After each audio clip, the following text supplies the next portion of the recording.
Sukacita hari ini, amin. Kita masih ada di topik khotbah kita, 7 rahasia kekuatan gereja di akhir zaman. Hari ini kita ada di topik yang berikut. Saya akan menyampaikan yang berikut adalah kekuatan gereja di akhir zaman selain doa, kesatuan hati, juga firman Tuhan, juga tanda atau mujizat, tanda-tanda heran. Kali ini kita akan belajar tentang kesetiaan. Kekuatan gereja ada pada kesetiaan, saudaraku. Kita tetap setia sampai Tuhan Yesus datang pada kali yang kedua. GPDI punya moto, sekali Yesus, tetap Yesus. Di dalam Ulangan pasal 5 ayatnya yang ke-32, Ulangan pasalnya yang ke-5 ayatnya yang ke-32. Perjanjian Lama dalam kitab Ulangan, Ulangan pasal 5 ayatnya yang ke-32. Kita baca ayat ini secara bersama-sama dengan suara yang keras, suara yang lantang dan mantap untuk kita dengarkan bersama. Ulangan pasalnya yang ke-5 ayat 32 kita baca bersama dalam hitungannya yang ketiga, 2, 3, mulai. Maka lakukanlah semuanya itu dengan setia, seperti yang diperintahkan kepadamu oleh Tuhan Allah. Janganlah menyimpang ke kanan atau ke kiri. Puji Tuhan. Ini perintah Tuhan bagi bangsa Israel. Saya dan saudara melakukan itu dengan setia. Melakukan apa? Melakukan perintah Tuhan tentunya. Seperti yang diperintahkan kepadamu oleh Tuhan Allah. Jangan menyimpang ke kanan ataupun ke kiri. Ayat ini mirip-mirip dengan Yosua pasalnya yang ke-1 ayatnya yang ke-8. Coba kita lihat lagi. Dalam kitab Yosua pasal 1 ayatnya yang ke-8. Ulangan tadi mirip-mirip dengan ayat ini juga. Janganlah engkau lupa memperkatakan kitab Taurat ini, tetapi renungkanlah itu siang dan malam, supaya engkau bertindak hati-hati sesuai dengan segala yang tertulis di dalam. Sebab demikian perjalananmu akan berhasil dan engkau akan beruntung. Jadi luar biasa. Ayatnya yang ke-7 berkata begini, hanya kuatkan dan teguhkanlah hatimu dengan sungguh-sungguh. Bertindaklah hati-hati sesuai dengan seluruh hukum yang telah diperintahkan kepadamu oleh hamba-Ku Musa. Perhatikan kalimat ini, janganlah menyimpang ke kanan atau ke kiri, supaya engkau beruntung kemanapun engkau pergi. Ini perintah Tuhan.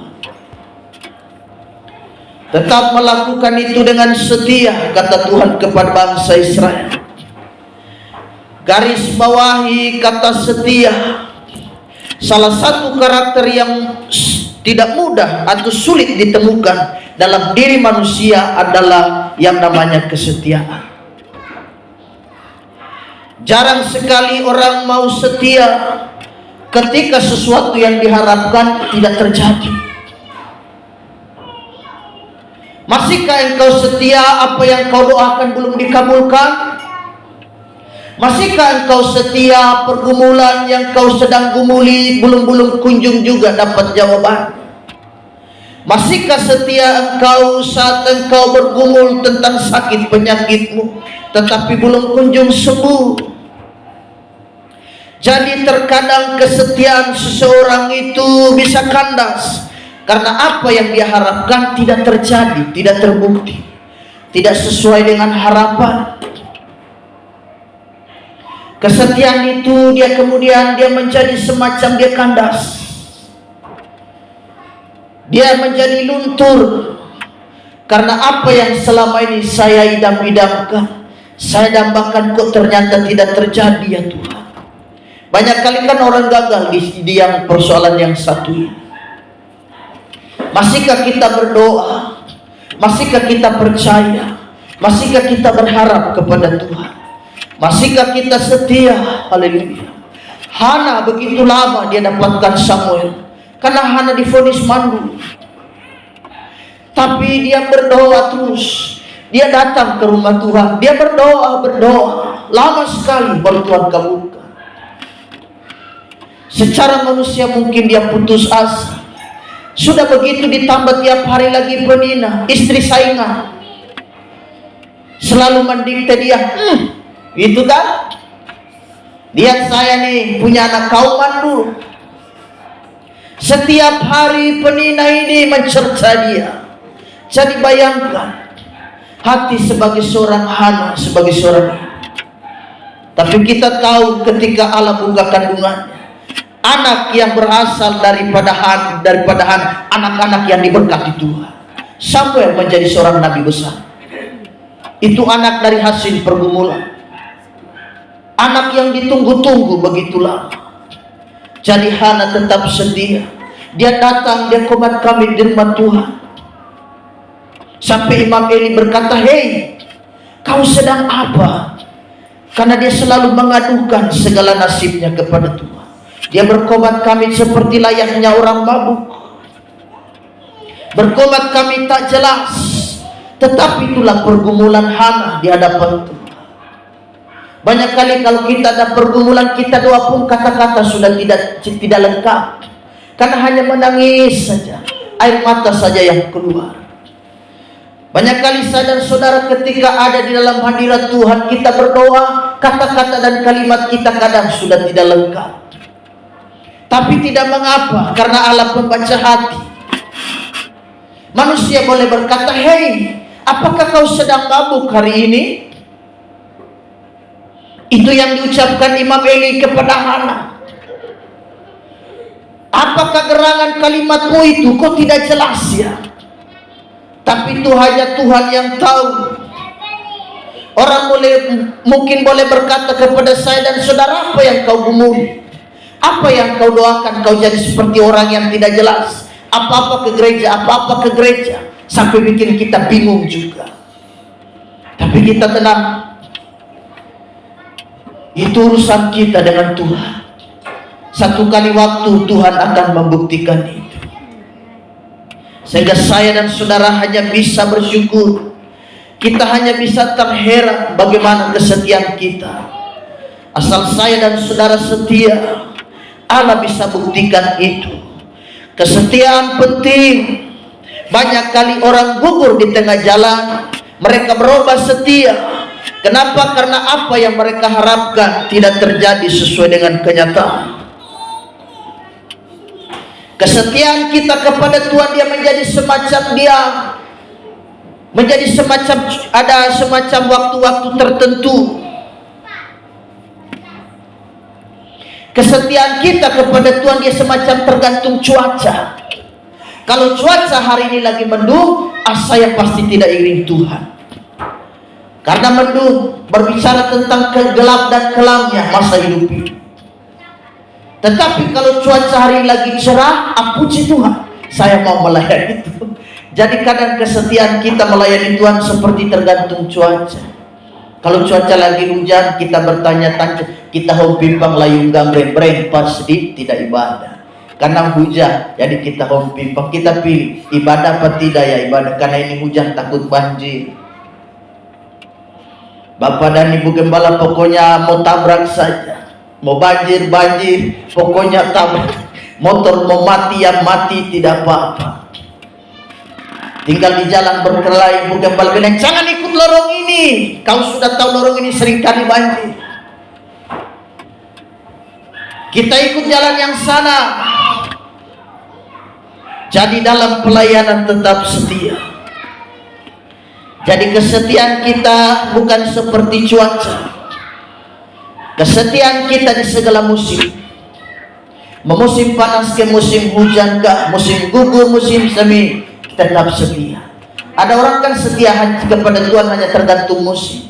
Ini musim lagi dompet tebal, puji Tuhan, saya setia. Dompet tipis, uang habis, tidak setia lagi. Kesehatan mantap, saya mau setia. Hari ini aku sakit, aku tidak setia. Itu namanya kesetiaan tergantung cuaca. Jadi saya dan saudara setia kita mengiring Tuhan segala cuaca. Mau cuaca apapun, saya dan saudara tetap setia. Oleh sebab itu, pada serial khotbah yang berikut ini adalah bicara tentang kesetiaan. Filipi 2 ayat 8. Kenapa kita harus setia? Kesetiaan adalah karakter Yesus Kristus.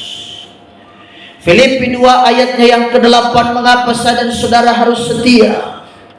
Kesetiaan ini tolak ukurnya dan yang menjadi semacam yang menjadi contoh yang terbaik bagi kita adalah Yesus Kristus. Karena kesetiaan adalah Yesus Kristus itu sendiri. Filipi 2 ayatnya yang ke-8, dan dalam keadaan sebagai manusia, ia telah merendahkan dirinya dan taat sampai mati, bahkan sampai mati di kayu salib. Kesetiaan Yesus. Kita ambil contoh dari mana? Kita tidak bisa ambil contoh dari tetangga. Kita tidak bisa ambil contoh lagi mungkin dari suami kita. Suami kita hari ini bisa puji Tuhan, besok dia bisa lupa Tuhan. Lalu kita ambil contoh dari mana? Kita ambil contoh dari Yesus Kristus. Dia adalah contoh yang terbaik tentang kesetiaan. Setia melayani.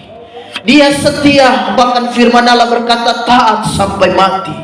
Bayangkan kalau Yesus tidak mati, sia-sia hidup kita. Kita masih menjadi seteru Allah. Kita masih menjadi musuh daripada Allah. Karenanya Yesus harus mati. Korban itu harus mati. Dan yang menjadi korban itu adalah Yesus Kristus. Yang menebus manusia itu adalah Yesus. Manusia yang tak bersalah. Masa kita ambil manusia bersalah untuk tebus orang bersalah? Kan tidak fair. Untuk menebus dosa, masa kita ambil orang berdosa gantung di atas kayu salib? Menebus dosa harus cari orang yang tidak berdosa. Menebus kesalahan cari orang yang tidak bersalah. Siapakah dia? Yesus Kristus. Dan dia harus dikorbankan, dan dia harus mati.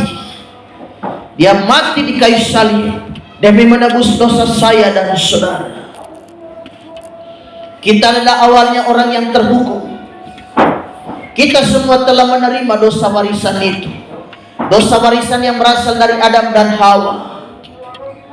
Manusia pertama itu jatuh dalam dosa. Allah murka dan usir mereka. Kalian pergi dari taman ini. Kalian tidak dengar-dengar. Dosa yang membuat mereka rasa malu. Dosa yang membuat mereka hidup terpisah dari Allah. Yang awalnya hidup damai saja, tetapi kini hancur karena dosa masuk. Kita lihat sekarang ini, kalau dosa masuk dalam rumah tangga, hancur rumah tangga itu.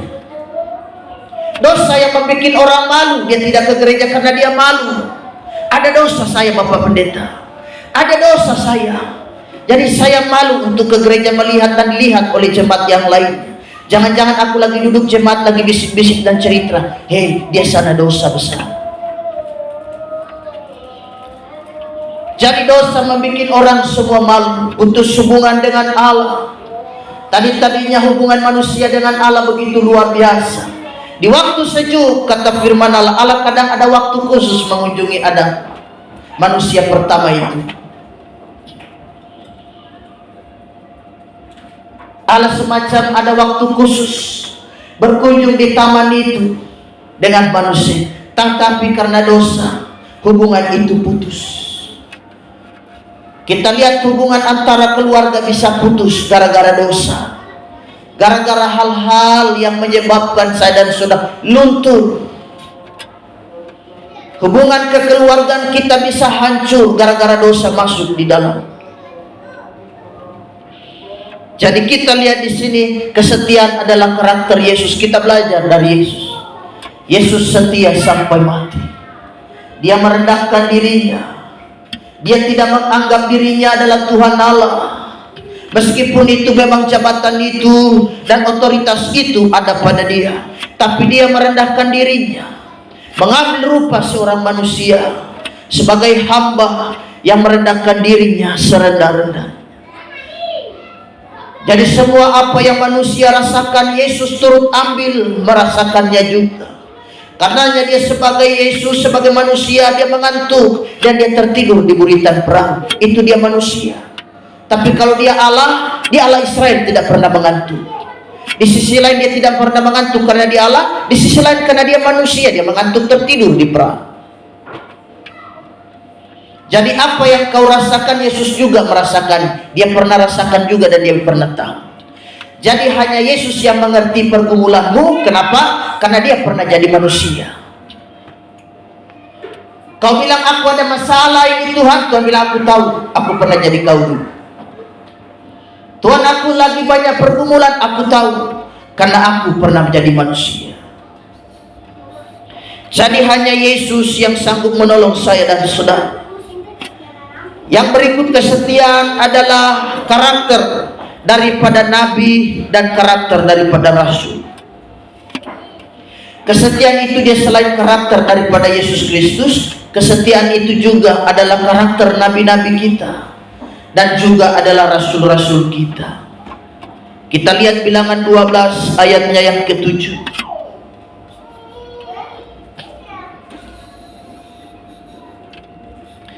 Bilangan pasalnya yang ke-12 ayatnya yang ke-7. Haleluya.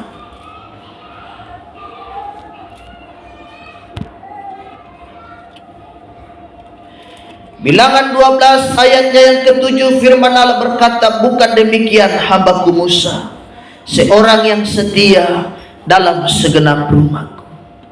Musa mewakili para nabi-nabi yang ada.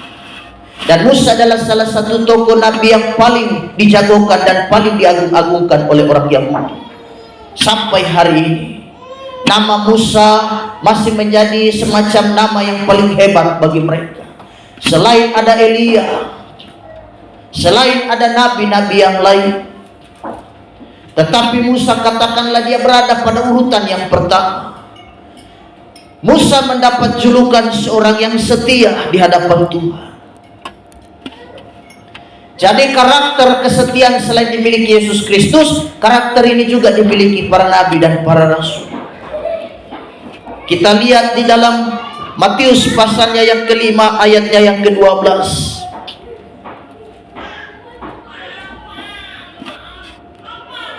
Matius 5 ayat 12, bersukacitalah dan bergembiralah karena upahmu besar di surga. Sebab demikian juga telah dianiaya nabi-nabi yang sebelum kau. Mereka setia, mereka dianiaya. Bahkan kita lihat rasul-rasul, 12 rasul, hampir semua mereka mati jadi syahid, mati martir. Fakta sejarah Alkitab membuktikan itu. Paulus mati dipotong kepalanya, dipancung di kota Roma. Kita lihat Petrus juga mati digantung dengan disalib terbalik. Kalau Yesus kepala di atas, kaki di bawah, Petrus mati terbalik. Petrus kepala di bawah, kaki di atas. Tetapi mereka rela, mereka berani, kesetiaan mereka melayani Tuhan. Mereka mati sampai akhir. Itu karakter ciri khas daripada rasul-rasul.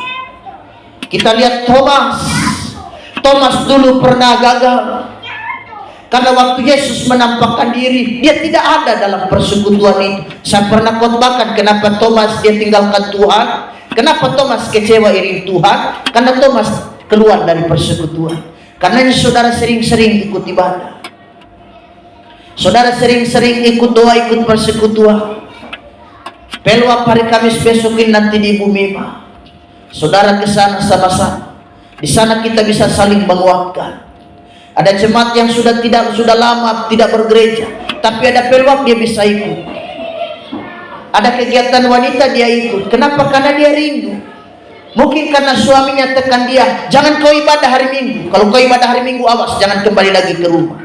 Tapi kan di hari-hari lain dia bisa ambil kesempatan. Dia bisa ibadah di hari Kamis. Kalau suaminya tanya, kenapa kau ibadah? Kan ini bukan hari Minggu kan?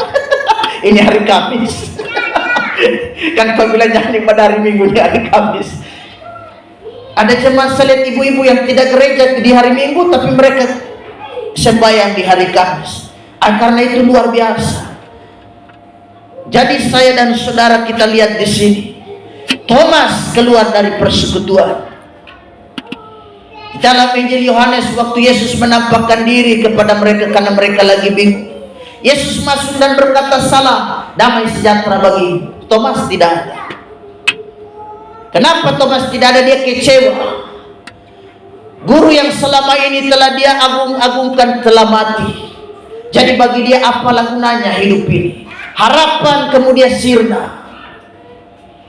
Yesus yang selama ini bagi dia adalah menjadi patokan dan harapannya, kini telah ditangkap oleh tentara Romawi dan mati dibunuh. Jadi mau mengiring Yesus buat apa lagi? Akhirnya Thomas tidak ikut lagi persekutuan. Yang biasanya murid-murid lakukan, mereka bersekutu.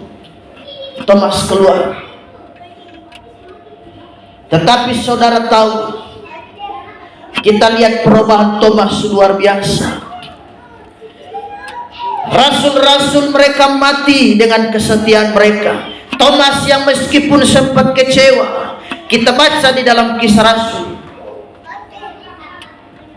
Thomas mengabdikan dirinya mengiring Tuhan sampai mati. Kisah Rasul 1 ayat 13.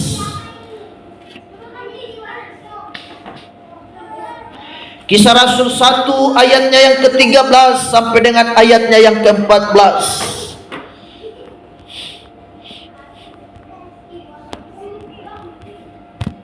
Saya akan bacakan. Setelah mereka tiba di kota, naiklah mereka ke ruang atas, tempat mereka menumpang.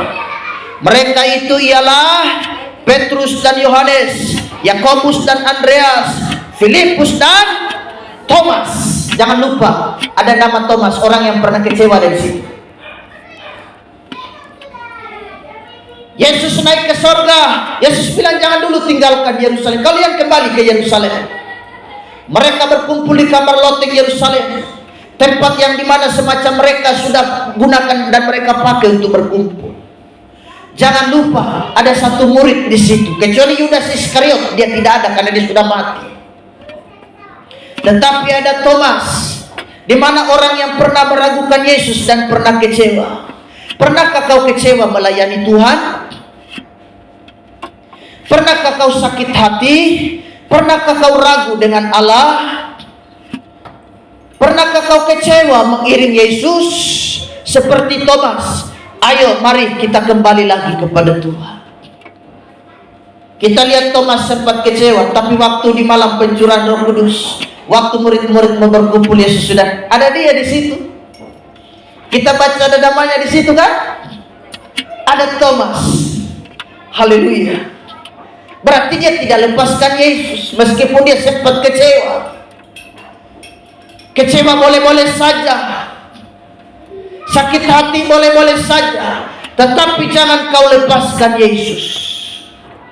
Thomas sempat meragukan Tuhan, tetapi kita lihat dalam bacaan ini, dia mengabdikan diri. Kisah Rasul pasal 1. Thomas diurapi oleh Roh Kudus. Ayatnya yang ke-14 dari Kisah 1 tadi dikatakan, mereka semua bertekun dan sehati dalam doa bersama-sama dengan beberapa perempuan serta Maria ibu Yesus dan dengan saudara-saudara Yesus. Ada saudara Yesus secara jasmani juga di situ. Yakobus salah satu. Ada ibu Yesus. Ibu Yesus juga turut berdoa. Maria sama-sama berdoa.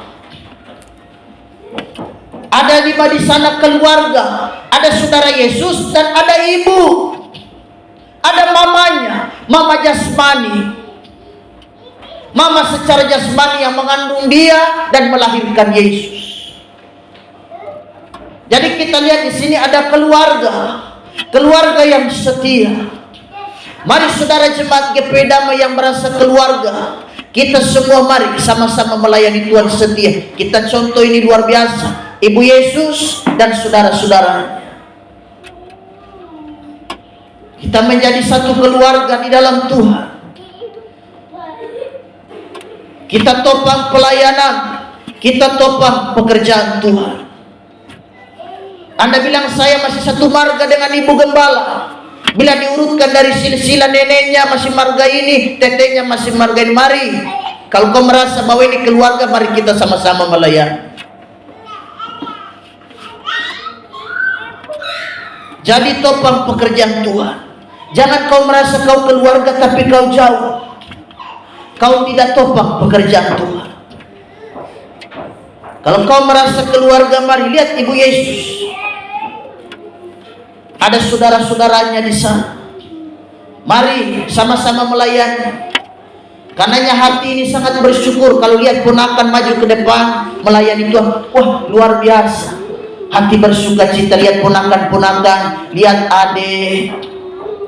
Kan hampir sebagian besar kita keluarga dalam pelayanan ini. Ini bukan orang lain. Kita semua sudah keluarga. Kita satu di dalam Tuhan. Jadi setia. Saya dan saudara tetap setia.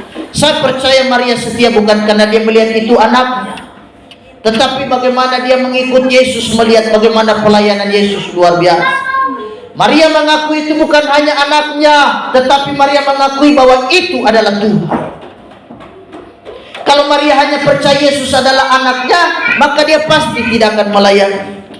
Tetapi karena dia sadar bahwa Yesus itu bukan hanya sekedar anak manusia, anakku yang pernah kukandung dan kulahirkan, tetapi Yesus itu adalah Tuhan. Yesus itu adalah Allah. Karenanya dia bisa menyembuhkan yang sakit, dia bisa mentahirkan siang kusta, dan dia juga bisa membangkitkan orang mati. Karena itu baiklah juga mereka yang harus menderita karena kehendak Allah, menyerahkan jiwanya dengan selalu berbuat baik kepada Pencipta yang setia. Jadi menyerahkan nyawanya, ini adalah kalimat kesetiaan. Saya dan saudara setia melayani Tuhan. Ayat terakhir, ada upah bagi mereka yang setia. Kita baca ayat ini sama-sama. Wahyu 2 ayatnya yang ke-10. Wahyu pasal 2 ayatnya yang ke-10. Firman Tuhan berkata, kita baca sama-sama ayat ini. Wahyu 2 ayat 10. 2, 3 mulai. Jangan takut terhadap apa yang harus engkau derita. Sesungguhnya iblis akan melemparkan beberapa orang dari antaramu ke dalam penjara, supaya kamu dicobai dan kamu akan beroleh kesusahan selama 10 hari. Hendaklah engkau setia sampai mati, dan aku akan mengaruniakan kepadamu mahkota kehidupan. Ada mahkota, ada upah bagi mereka yang setia. Saya dan saudara setia sampai akhir. Kita setia melayani Tuhan. Jadi jemaat-jemaat yang setia, jadi jemaat-jemaat yang tertanam. Teladanmu itu kau wariskan bagi anak-anakmu, dan anak-anakmu melihat teladan dan keteladanmu itu dan kesetiaanmu itu menjadi warisan bagi anak-anak.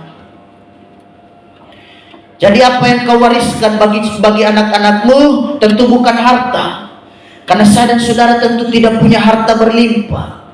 Atau ada di antara saudara yang punya simpanan di bank sana mungkin ratusan juta, adakah? Kalau ada, mari sumbang 2 juta untuk kita beli kursi. Sampai ini kursi juga belum muncul. kita berdoakan, namanya juga janji manusia kan. Jadi manusia itu bisa meleset, tapi kalau janji Tuhan tidak pernah meleset. Kita tentu tidak punya harta. Adakah saudara punya simpanan di bank yang bermiliar-miliar? Kalau saudara punya simpanan di bank bermiliar-miliar, puji Tuhan, gereja ini pasti minggu depan sudah selesai. Tetapi tidak ada kan, kita semua berdoa. Lalu apa yang saudara bisa wariskan bagi anak-anakmu? Kesetiaan. Anak-anakmu melihat kesetiaan. Kita lihat adik-adik muda, anak-anak muda kita ini, karena mereka lihat dari oma, dari mama, mereka lihat dari jemaat-jemaat yang ada kesetiaan, mereka bisa tahu melayani.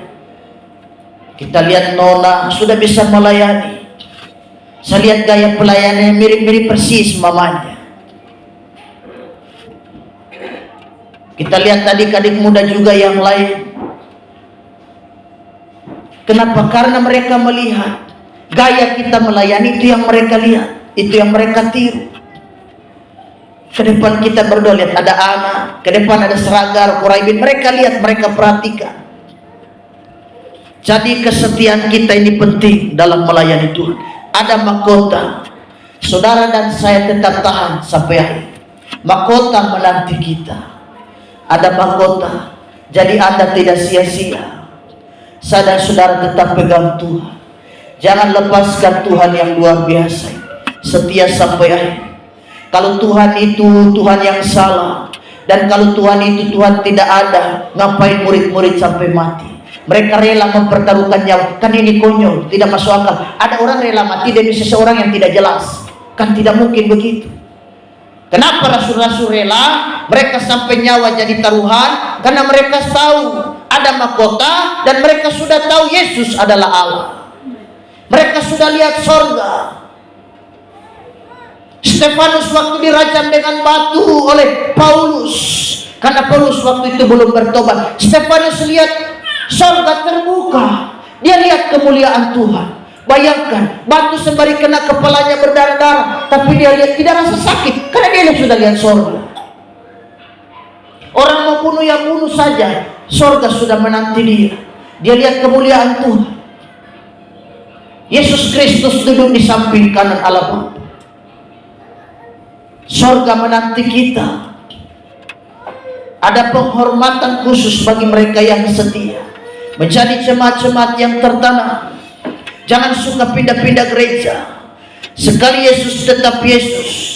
Di mana kau dibesarkan, di mana kau dilahirbarukan, di mana kau mengenal firman, di mana kau dewasa rohani, tetap bertahan di situ.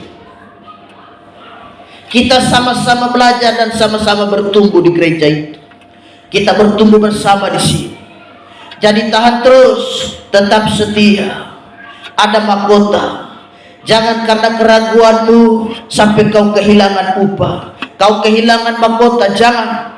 Kita taat setia sampai mati. Rasul-rasul menjadi contoh, nabi-nabi menjadi contoh, bahkan Yesus Kristus sendiri menjadi contoh kesetiaan itu. Kekuatan gereja ada pada kesetiaan kita.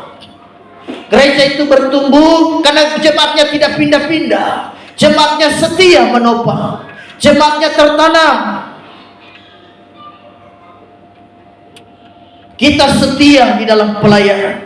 Kesetiaan jemaat, gembalanya juga setia. Bukan kata gembala, minggu ini ada di Sorong, minggu depan ada di Manado, minggu depan gembala pasti jemaat lari. Banyak kasus kan begitu. Karena gembala terlalu lama di luar, mereka merasa tidak puas, tidak terlayani dengan baik. Akhirnya jemaat pindah cari gereja lain. Gembalanya suka jalan. Jadi kesetiaan ini bukan hanya pada jemaat, tapi pada gembala juga. Kita semua tertanam dalam rumah Tuhan. Kita setia. Jadi kesetiaan ini penting dalam melayani Tuhan.